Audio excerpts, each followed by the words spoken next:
Olá!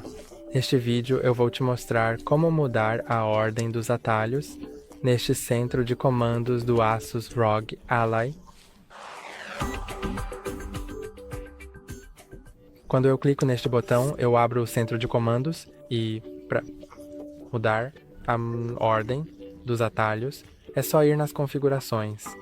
E a primeira coisa que você pode ver à direita é o centro de comandos.